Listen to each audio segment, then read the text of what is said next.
वही फंड पे था।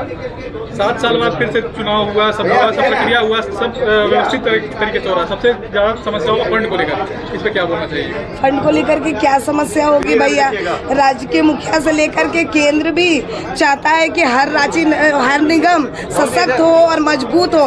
तो मैं अपने जितने भी अभिभावक मुखियागण जितने भी हैं, सारे लोगों से अनुरोध करती हूँ कि सभी निकायों को, 48 नगर निकाय को सशक्त बनाने के लिए यथासंभव वो लोग भी प्रयास करेंगे और मैं भी प्रयास करूँगी। पहले आपने एक वार्ड को देखा था, पूरे शहर की जिम्मेवारी है एज अ मेयर, किस तरीके से चीज़ों को लेकर आगे बढ़ेंगे? देखिए, पहले मुझे छोटा सा वार्ड मिला था और उस छोटे से वार्ड को सजाने में, संवारने में हम लोगों ने बहुत मेहनत किया और सचमुच उसे संवार के रखा है।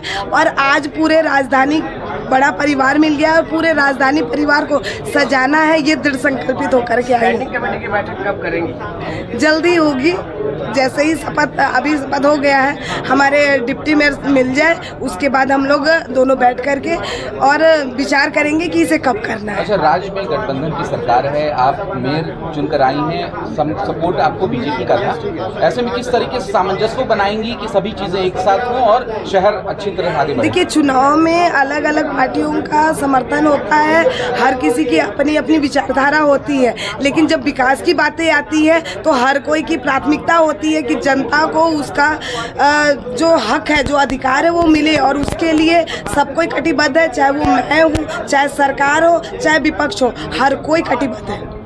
Thank you. बड़ी जवाबदेही मिली है, राजधानी बहुत बड़ा होता है किसी भी स्टेट के लिए, किस तरह से इन तमाम चीज़ों को आगे बढ़ाएंगे? देखिए, राजधानी सचमुच झारखंड जैसे सुंदर राज्य की राजधानी ऐसी नहीं होनी चाहिए।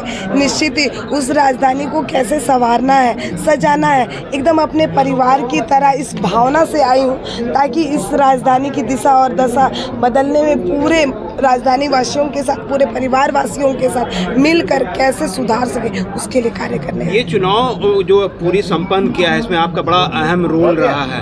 एक तरह से ऊपर वाले ने भी आपको गिफ्ट के तौर पे महापौर के पद में ग्रहण कराया है, तो किस तरह से तमाम चीज़ों को आप आगे बढ़ाएंगे? आप राजधानी को सुंदर बनाने के लिए सबसे पहली प्राथमिकता जो है वो कौन सी रहेगी?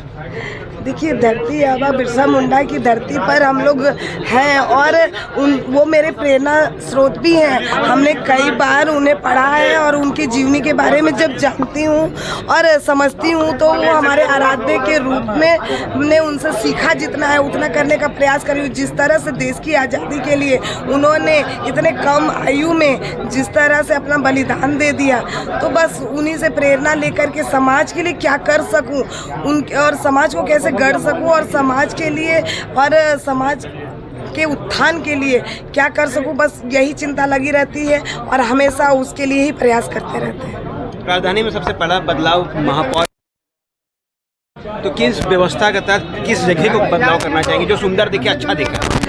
अभी पहले 3 साल से जनता त्राहिमाम कर रही अपनी परेशानी को लेके, छोटी छोटी मूलभूत सुविधाओं के लेकर के। आप देखिए, रांची राजधानी है और यहाँ जनता छोटी छोटी परेशानियों को लेकर के अगर परेशान है तो ये हमारे लिए शर्मनाक बात है। अभी तो सारी समस्याओं का समाधान करना है और कैसे एक एक जनता के विश्वास पर खरे उतरना है, उसके लिए एक चुनौती है और वही मुझे करना है ताकि वो लोग आगे चल कर के मैं मुझे विश्वास के साथ कह सके कि हाँ, दीदी ने कहा था कि सिर्फ चुनाव कराना उसकी प्राथमिकता नहीं थी, एक जनप्रतिनिधि के रूप में पूरे राजधानी को संवारना भी उसका सपना था, जिसे हम लोगों ने पूरा करना है। देखिए, बिल्कुल रोशनी खानपुर है। उसके बाद अब जो है उप महापौर की निर्वाचन प्रक्रिया शुरू होती है। अब मैं निर्वाचित पदाधिकारी को हैंड ओवर कर देता हूँ और आप सभी लोग